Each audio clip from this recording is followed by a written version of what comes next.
ইসমাইল রে,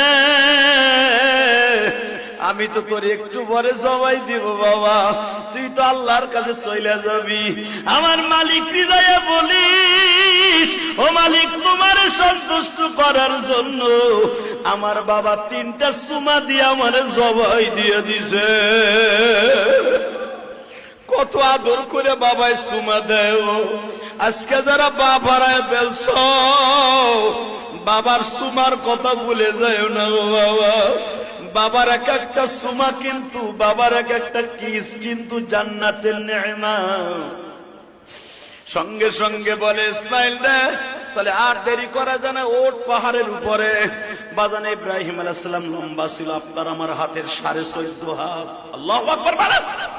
14.5 হাত লম্বা মানুষটা বাজান কয়েক কদম দিয়ে পাহাড়ের উপরে উঠলেন, যেখানে শোয়াইছে ইসমাইলকে।